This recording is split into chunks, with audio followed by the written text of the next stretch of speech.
You're watching the KOAM Morning News on Fox 14. Coming up, authorities bring federal charges of aggravated possession of child pornography against an Afton, Oklahoma man. Also, are you getting enough sleep? A new study shows a link between poor sleep and a higher likelihood of heart disease and stroke. Plus, we've got clear skies to start the day and nice temperatures to go along with it, but we're looking at a hot forecast and some rain chances. We're going to talk about all of it coming up. The 4 states' most watched news starts now. Thanks for joining us for the KOAM Morning News on Fox 14. I'm Tanya Bach. An Afton, Oklahoma man is now federally indicted in a child pornography case. Authorities in May of 2021 arrested Glenn Nichols in Delaware County on charges of aggravated possession of child porn and distribution of child porn. According to court documents, an investigation opened after an internet company flagged images of child exploitation.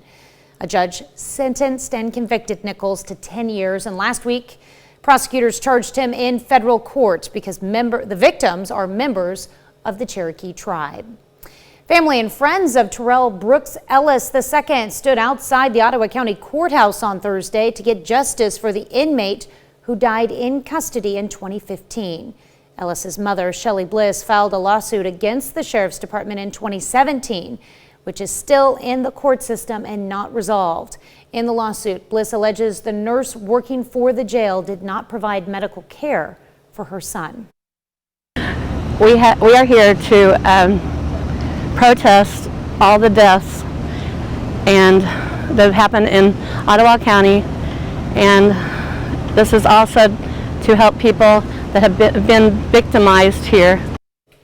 Protest will go again this morning in front of the Ottawa County Courthouse. That starts at 11 a.m. Well, September marks Workforce Development Month, and Don Morris, the director of Oklahoma Office of Workforce, says the state's population grew greatly during COVID, which helps with filling jobs. At the same time, there was a lot of business growth in the state, which requires employees. And Morris says when people come in office, they don't realize how many jobs there are available for them to choose from. Their office also helps to pay for any training a job requires. Helping a person train for the job they want and get it, and helping businesses get the person they're looking for, we believe those are two sides of the same coin. According to Morris, at the moment, CDL truck driver is the most open job in the state of Oklahoma. The second most open job is a registered nurse. Well, Visit Joplin is launching a new website. The purpose to enrich guest experience. The website features more appealing and larger graphics, larger text prints, and improved ease of use. Officials say it helps promote tourism in the Joplin area. The website is designed to give people the tourism information for Joplin, and our goal is always to get them to visit Joplin, but also come back more frequently and stay longer when they come. You know, a lot of our new residents in Joplin were guests first, and in a lot of cases that's the case that they went through visitjoplinmo.com to learn what we had to offer, and from there they plan their experience and visit Joplin.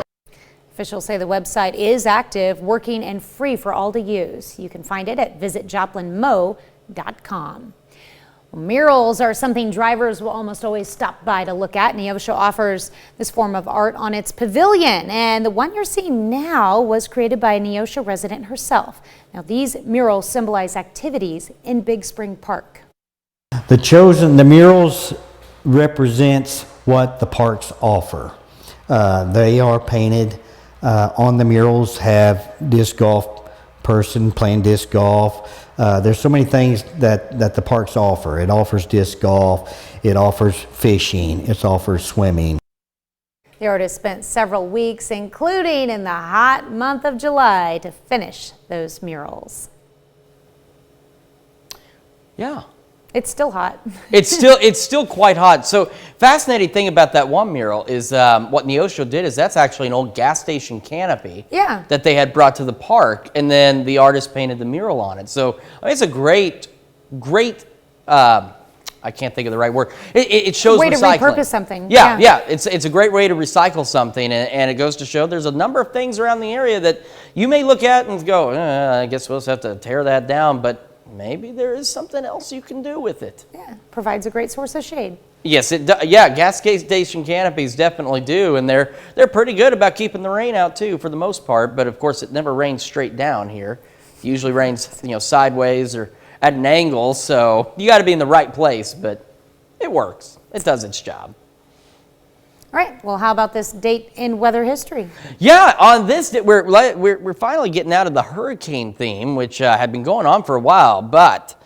On this date, back in 1908, South Carolina's greatest flood ever caused flooding statewide. Every river in the state rose above flood stage. Many of those were as high as 22 feet above that flood stage. So we're talking some serious flooding. No flooding concerns in our area, thankfully, but we are watching increasing clouds today and some isolated thunderstorm chances.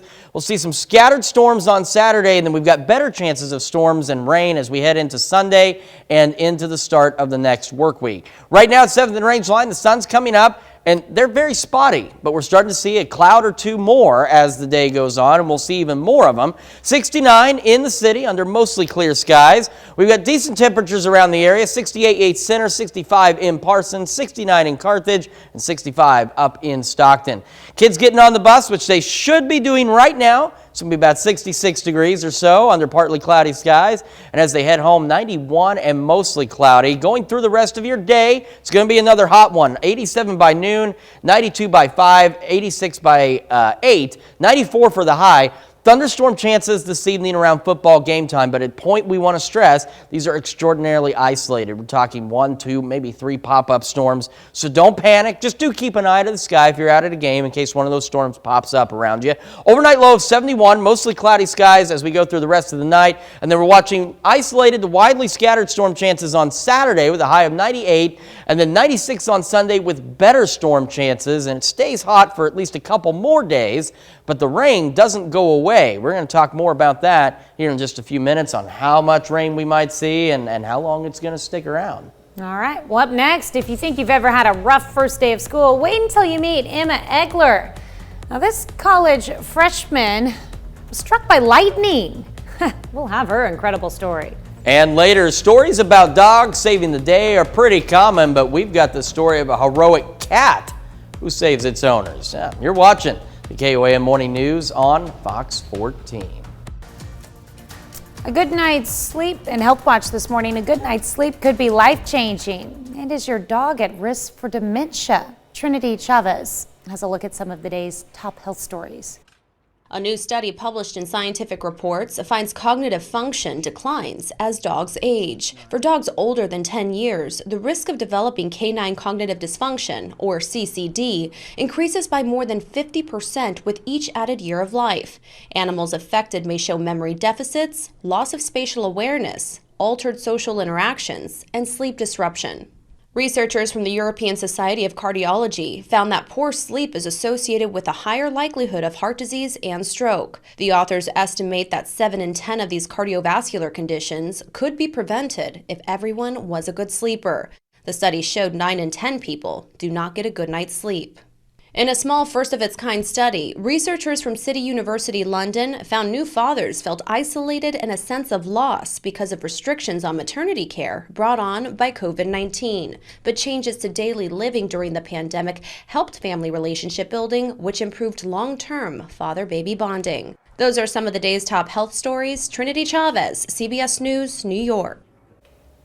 We have got a pretty decent start to the day across the area. As you can see, the sun's coming up, but you can also see a few more clouds starting to pop in, and they will increase as the day goes on. 69 in Joplin right now under mostly clear skies, and across the area we're sitting in the 60s. 68 Yates Center, 66 in Iola, 69 in Carthage, and 66 down there in Cassville. So not a bad start to the day. Gonna heat up though. 87 by noon, 92 by 5, high of 94, 86 at 8, and we are watching some isolated storm chances this evening. Nothing to panic about with football games, but definitely keep an eye to the sky in case one of these storms sneaks by you. Overnight low of 71, mostly cloudy overnight, and then of course increasing storm chances in the weekend. 98 Saturday, 96 on Sunday. We're going to take a more in-depth look at your forecast here in a few minutes when the KOAM Morning News on Fox 14 returns. We have got a nice start to the day, but we have changes on the way. We are watching increasing clouds and maybe an isolated storm or two as we go through today. Then we've got some scattered storms on Saturday, and then the rain chances really pick up Sunday and into next week. Right now at 7th and range line, it's not bad. We've got a few passing clouds, and those will continue to increase throughout the day. We have 69 degrees in Joplin right now, so again, nice temperatures, milder than what we have seen this week, but not out of control by any means. 68 Yates Center, 67 Chanute, 65 in Welch, and 69 in Neosho. As we go through the day, it's going to be a hot one. We're looking at 87 by noon, 92 by 5, high of 94, and then we're watching isolated storm chances around 8 o'clock this evening, so right in the middle of some of the football games. But I want to stress, I really want to emphasize, so please listen to this part very, very closely. These are isolated. Right now, we're looking at maybe 2-3 storms total across the area, so don't freak out. Don't get worried about your football plans. But if you're out, do watch out for some lightning. Just be prepared in case a pop-up storm comes around where you are out for the night. 77 at 11, 73 by 2 a.m., overnight low of 71, mostly cloudy skies. Storm chances isolated to widely scattered on Saturday with a high of 98, 96 on Sunday with better storm chances. And we're going to talk more about those storm chances actually here in just a few minutes. So we're talking about a rough first day for a freshman at the University of West Florida. She was walking to class when she got struck by lightning. Now, she survived, which her doctors say is a miracle. John Rapolo has the story. 18-year-old Emma Egler is feeling lucky this week. A lot of doctors told me I should buy a lottery ticket because I was lucky. The Birmingham, Alabama student's first day as a freshman at UWF was Monday. She was walking to class that day when she was struck by lightning. I did not feel anything at all, really. I just, woke up on the ground. She collapsed on the sidewalk after the lightning hit her in the chest. Take a look at her shirt. My shirt was completely open because of the lightning strike. It melted to me. The electricity traveled down the left side of her body. Her watch exploded and burnt her wrist. It went down to her foot, putting a hole in her sock and one in her sneaker. I was able to get my backpack on with me, but I could not feel my legs at all. And I was scared I was paralyzed. I was really panicking. Just lay down, umbrella parched over there. UWF senior Nelson Libbert and others ran over to Egler and put her on this bench. They called 911. Libbert started talking to her to calm her down. I would be freaking out over this, but you're so strong. You're a strong freshman. I know this is a tough first day, well, believe it or not, but you're going to make it through this. She was taken to Sacred Heart in Pensacola and then to the University of Alabama Hospital in Birmingham. Doctors told her parents she was lucky the bolt didn't stop her heart. We definitely feel like God performed a miracle for her, that is the only explanation for why she is still here with us. And what about that lottery ticket doctors told Eggert to buy? Are you going to buy one? I think I will, actually. You might win. I hope I do. Man, talk about being lucky. Emma Egler has been released from the hospital and has regained movement in her legs. She's expected to return to classes next week. And that's why we were talking about, I want to look at the weekend again, actually even more so on tonight for football. We're looking at the possibility of an isolated storm or two. Now, these are going to be extremely isolated, but that story is a great reminder of if you see the lightning, if thunder roars, head indoors, because lightning can strike at a great distance from the actual parent thunderstorm. So once again, these are going to be very isolated. We're talking 2, maybe 3 storms total across the entire area. So it's not going to ruin Friday night football, but if you do see some lightning out in the distance, just be prepared to take appropriate precautions. Let's talk about storm chances this weekend. So Saturday evening into Sunday morning, we get better storm chances. They're going to be isolated to widely scattered tomorrow, but better storm chances heading into Saturday evening and Sunday morning. We get a break on Sunday, so it allows us to warm up, and then by Sunday evening and overnight, look at the widespread shower and thunderstorm activity across the area. It's much needed rain, and everybody's getting in on it. As we go back into Monday, we clear out again during the day. Then Monday night into Tuesday morning, that cold front sets off more shower showers and thunderstorms as we head into early Tuesday morning that'll roll through the area. Then we get another break, and then we have additional shower and thunderstorm chances as we work through the week. Now, as we go through the week, the storm chances go back to being scattered again, but you can see that we do have some on the board.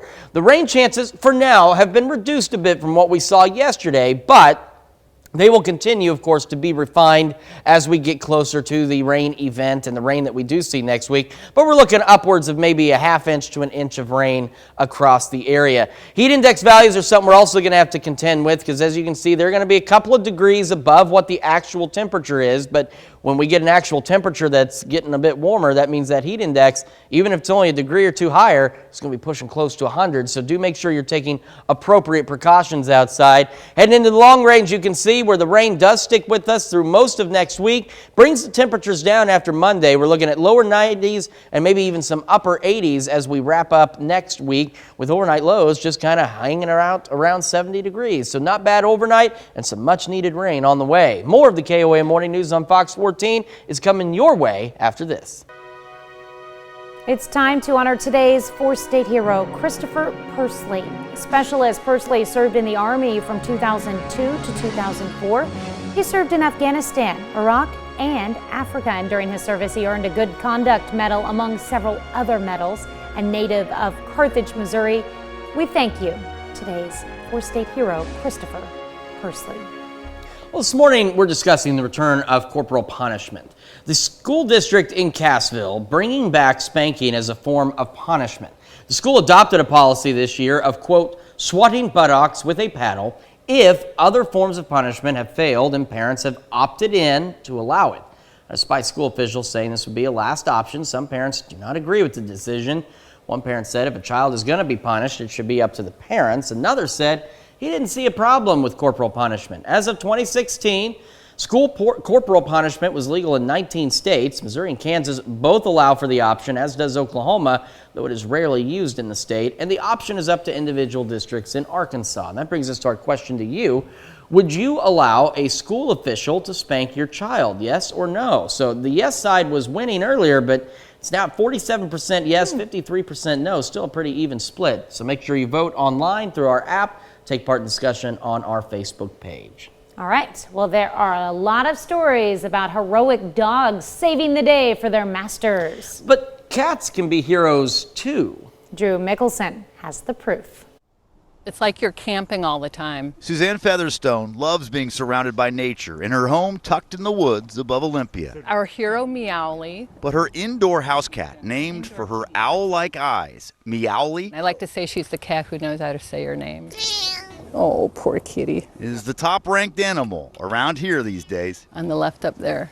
And it was just open a little crack. Last week, Suzanne and her husband David left a bathroom window open. And at some point in the night, a brown bat like this one made it inside and eventually into their bedroom. I heard the cat kind of running around chasing something, and I thought maybe she was playing with a toy or something. And then when I got up in the morning, I looked down, I'm like, that doesn't look like a mouse. Brown bats are common in Thurston County, especially in the summer. They control bug populations and prevent the spread of diseases. But the bat at the Featherstone home tested positive for rabies. And since the homeowners were sleeping in the same room with it, the county has said the couple should get medical attention immediately. They told us that if you have symptoms, it's too late. That it's a quiet disease. And that's why there's such precaution. Meowly is all caught up on her rabies shots, so she's expected to be okay and can keep protecting her family from what may be lurking next. Who knows what would have happened? So, yeah, good for the cat. She's the hero. Interesting. Well, while Meowly had already got her rabies shots, her cat guardians had to go to the health department to get theirs. The Featherstones had their first round of rabies shots themselves on Wednesday morning. All right. I had some cats that looked out for me. I had a cat that looked out for me. He and I were really close. I had a friendly cat too, like that. Yeah. We would go on long walks together. Her name was Misty. He wouldn't go on walks, but he was pretty lazy. But he annoyed my dad a lot, and then we got along pretty well. There you go. Another half hour of news and weather is just ahead. Coming up on the KOAM Morning News on Fox 14, Shannon Becker heads back into the studio to bring us the big three stories of the week. Stick around.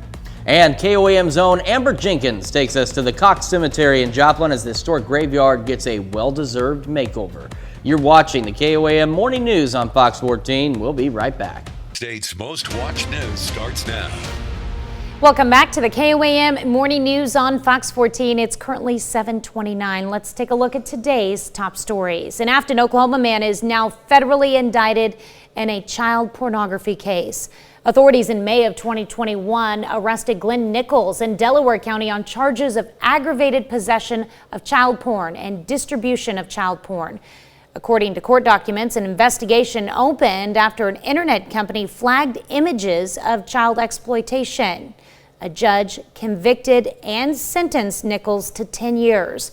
Last week, prosecutors charged him in federal court because the victims are members of the Cherokee tribe. The Joplin Area Chamber of Commerce and Crowder College celebrates the 5th anniversary of the Advanced Training and Technology Center. The partnership is geared toward developing the future workforce and helping new startups as they recognize past and present tenants in their stories. Officials say the pair partnered up to train people for skilled jobs. So what Crowder College does in the facility, we train welders, we have drafting, we've started a surge tech program, a lot of things that the community has asked us to do, and the Joplin Chamber allows us to use the facility for those classes. Officials say in the past 5 years, 140 jobs have been created from the programs. Well, last night was back to school night at the open house for the Pittsburgh YMCA. And what a better way to celebrate than with free dance classes, gymnastics classes, food, and shopping for dance clothing. The event gave new and current students the chance to meet instructors and also helped parents meet the new management. The academy is open to anyone who's willing to give dance a try. Yeah, I think there is gymnastics and dance classes for anyone, and I think it's always worth a try. It's something that teaches you discipline, but also strength, and it's just fun. You know, you can meet new friends. There's lots of different ways that you can be active, and I think this is a really great outlet for kids. Well, run, eventually, handstands eventually, hand flips, and back handsprings eventually. The Y Academy of Dance is now fully staffed after being short-staffed the last few years. Well, officials with the city of Neosho and the Missouri Department of Transportation will be celebrating the completion of Neosho's newest bridge with a ribbon cutting. It's scheduled to be finished on September 1st. Kohler Bridge will be complete, but the ribbon cutting is actually on August 30th. Official says the original bridge was too low, which caused flooding concerns, so the new bridge has an arch to mitigate the issue. Of course, it's built back now. We had to build them back twice, you know, in the last 5 years. But that is why we feel this bridge is that important. Hopefully, I'm not going to say it's going to just do away with flooding, but it should help. The ribbon cutting on August 30th will be held at 10 a.m. Historic Joplin Cemetery is getting a makeover. KOAM's Amber Jenkins has the details. Over the years, Cox Cemetery was forgotten until local volunteers decided to give the cemetery a new life. The cemetery holds some of Joplin's oldest families. Lots of family plots. There are a lot of people that are in unmarked graves over time, but also was a pauper's field for many years. Uncovering unmarked headstones is one aspect of volunteering, but bringing the community together to beautify the cemetery is the main goal. So it's been a great journey. I've met a lot of people along the way. We've got a lot of research that we're doing and just kind of rebuilding that community interest and restarting the board here. The state of Missouri does not oversee the upkeep of cemeteries, so it's up to the community to make sure historical cemeteries aren't forgotten. It's more than just a family cemetery. While John C. Cox and his wife Sarah and the children are buried here, there are a lot of other families that are buried here too. Organizing the cleanup of Cox Cemetery was no easy task. In fact, it was a year in the making. So I started asking preservationists and historians, and I started asking government entities and offices, and nobody really had the answers. And I was like, I've got to find the answers because this place is too important to our community. It is a treasure. Reporting in Joplin, Amber Jenkins, KOAM News. To get involved with cleaning up local cemeteries, you can go to our website at KOAMnewsnow.com. Nichelle Nichols spent part of her life pretending she was in outer space, and now the late actress will spend her eternity there. Celestis Memorial Space Flights announced it is launching Nichols' remains into deep space. The company which offers memorial flights says her ashes would be on board the Enterprise flight later this year. She'll be in good company with the remains of fellow Star Trek icons Gene Roddenberry, Mahel Barrett Roddenberry, and James Scotty Doohan. Fans can send tribute messages that will be launched with them. Nichols famously portrayed Lieutenant Nyota Uhura on the original Star Trek series. She died July 31st from heart failure. She was 89 years old. Of course, Uhura's role was very groundbreaking in the original series as well, as being the first person of color to portray an actual role, not just some kind of stereotypical role as a maid or something.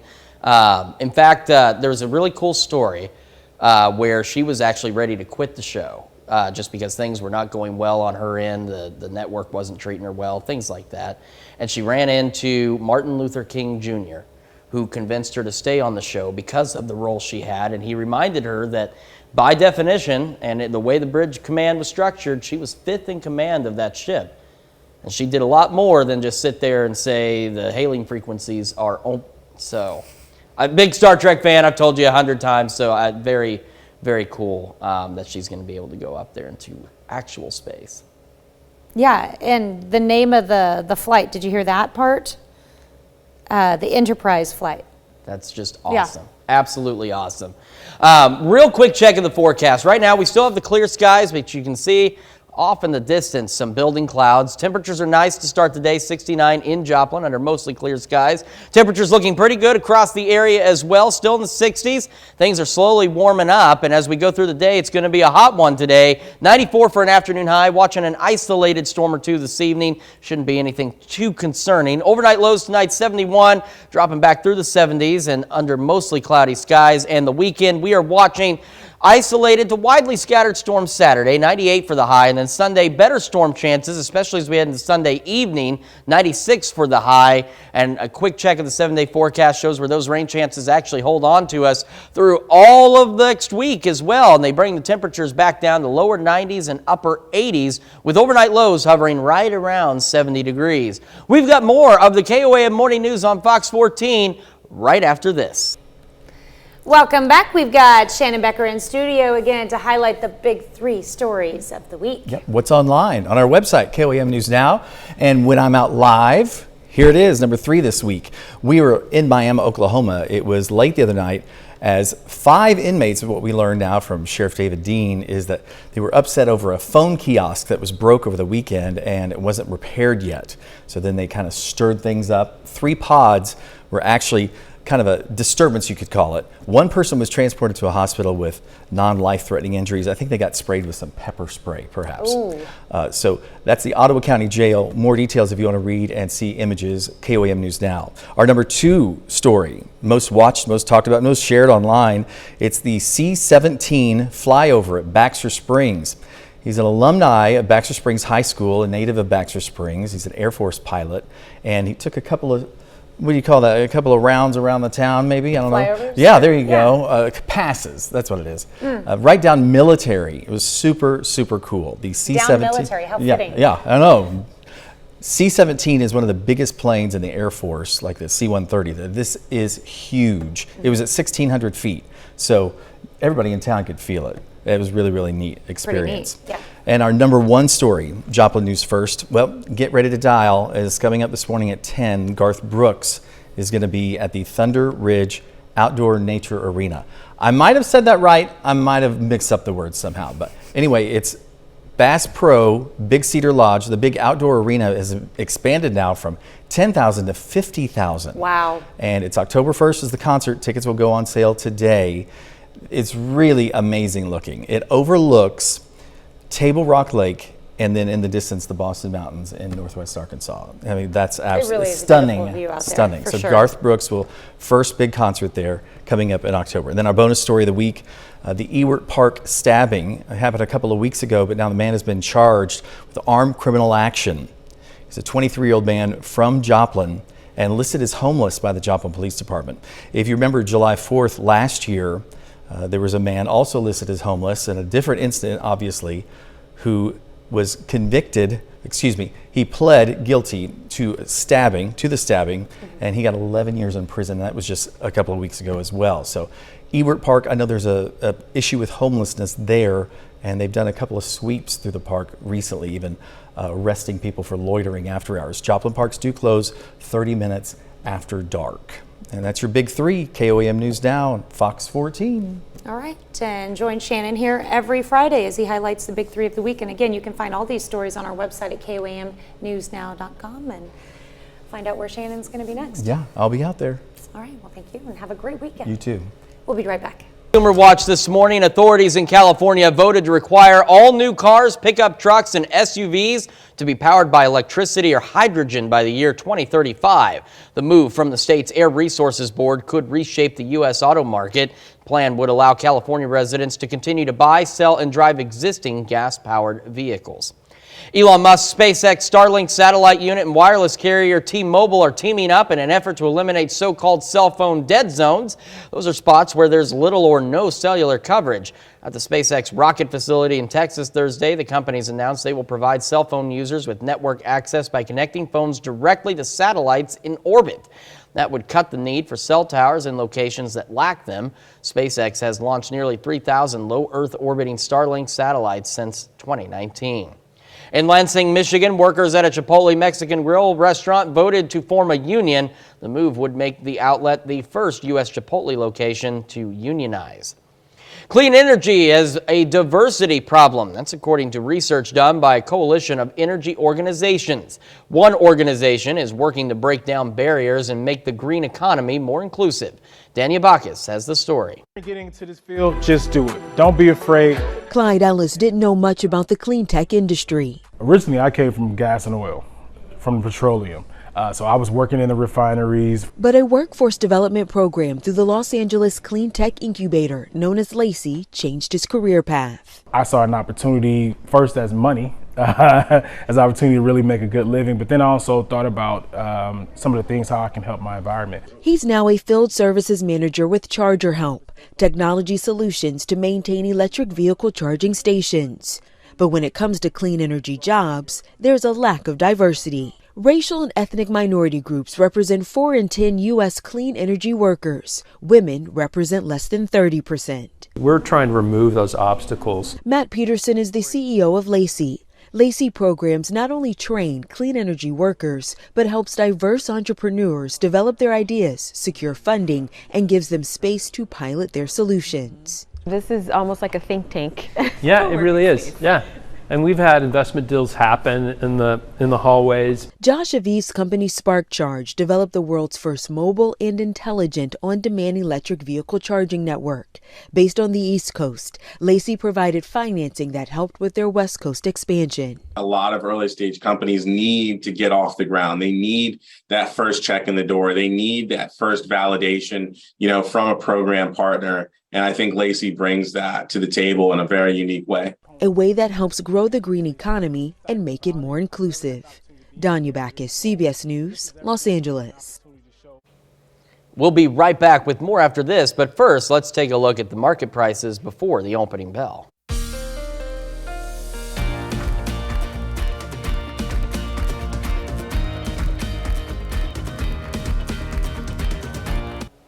Well, in our Game On segment this week, we've got news about video games based on movie franchises that'll be playable soon. Rick Damagella reports.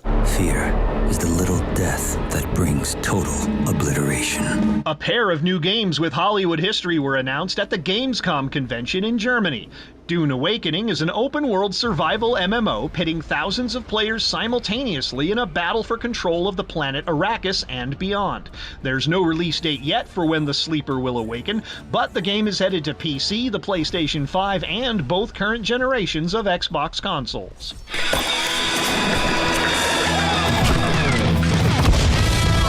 1980s teenager's bedroom? Check. A creepy set of events happening in the background? Check. Clowns delivering pizza? Yeah, no. Maybe don't open the door, kid, because these are the killer clowns from outer space.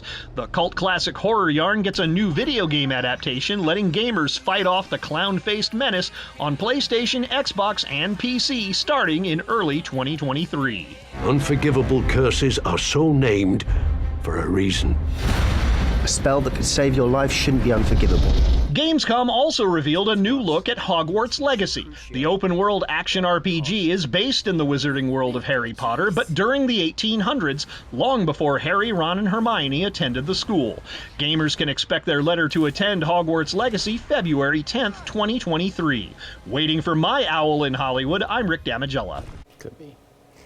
We are sitting back here, not even listening to the Hogwarts game because we're more focused on the 80s teenager's bedroom that had an LCD screen sitting on the desk. Was that like a computer monitor? Because the 80s teens did not have, in the 80s, they did not have computer monitors. No, there were no computers in the bedrooms. And if they had a TV, it certainly wasn't that thin either. No. Rick Damigella, what's going on? I was not an entirely 80s bedroom. Mm-mm. But, I mean, maybe they were just super rich and managed to get one of those long ago. Maybe they're time travelers. I don't know. It was just very distracting from the rest of the story because we're weird like that. What's not so weird is our weather. But it's about to get weird. Oh, yes. Rain chances. That's the weird I'm talking about. 7th range line looking pretty good under mostly clear skies. You can see off in the distance some clouds. Those will increase as the day goes on. We are sitting at 69 degrees as we start this day. Uh-oh, something's going on. They're signaling to me my microphone isn't working. Uh-oh. Hold on. That's no good. Okay. Okay, this is stuck on a cord, but that's good enough. I feel like Bob Barker right now. Why don't you come on down? So 69 degrees right now in the city of Joplin. We've got 60s across the board, starting to warm up nicely, and then we'll have those increasing clouds as the day goes on. Now, as we go through today, we've got an afternoon high of 94, 87 by noon, 92 by 5 with those increasing clouds. And then we're watching some isolated storm chances later this evening around football game time. They're going to be very isolated, but if you're out, do just keep an eye to the sky and be prepared in case something pops up, but most of us will be dry. Cloudy skies tonight, overnight low of 71 as we go into the weekend. Widely scattered to isolated storms on Saturday, high of 98. And as we go into Sunday, we're looking at better chances for storms, especially Sunday evening, high of 96, and then storm chances really start to build in Sunday night into Monday and then into Tuesday with a cold front, which you can see, and it doesn't drop the temperatures significantly, but it does help with the temperatures, bringing them back into the lower 90s and upper 80s. We got more of the KOAM Morning News right after this.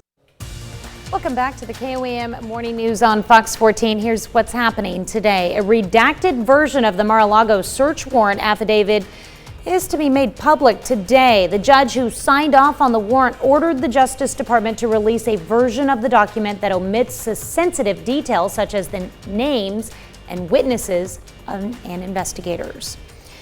Russian leader Vladimir Putin signs off on an expansion of his country's armed forces. The order calls for boosting the number of active duty service members by 137,000 to 1.15 million. Putin's decree came 6 months after Russia launched its invasion of Ukraine. With 75 days to go until a crucial midterm election, President Biden hits the campaign trail in Maryland. The president last night said Republicans had adopted a semi-fascism as an ideology and called on his fellow Democrats to vote in November to save democracy. We've got a pretty decent day stacked up for us. Afternoon high of 94 with increasing clouds as we head through the afternoon. Maybe a stray storm or two later this evening, but shouldn't really have that big of an impact on football games. But if you are out, just watch for some lightning. Do be careful. 71 for an overnight low. Cloudy skies will stick with us all night long. And as we head into the weekend, we've got isolated to widely scattered thunderstorm chances on Saturday with a high of 98. And then we're looking at better storm chances on Sunday with a high of 96. And those storm chances will actually stick with us all the way through next week as a cold front comes in. That doesn't drop temperatures significantly, but it does bring us some much needed rain chances. Well, here's to man's best friend. Today is National Dog Day. The day was created to recognize how many dogs need to be rescued each year. It honors family pets and dogs that put their lives on the line each day, such as law enforcement canine partners, dogs that help find and rescue victims of accidents or tragedies, and working companions for the disabled. You could celebrate by adopting or begin fostering a pup, volunteering at a shelter, or donating to a shelter rescue organization. Also, take a minute to shop for your furry friends. There's lots of online pet retailers offering deep discounts on this National Dog Day. All right. Well, thank you so much for letting us put the good in your morning. We're back with more news and weather today at noon. Have a great morning and an even better weekend.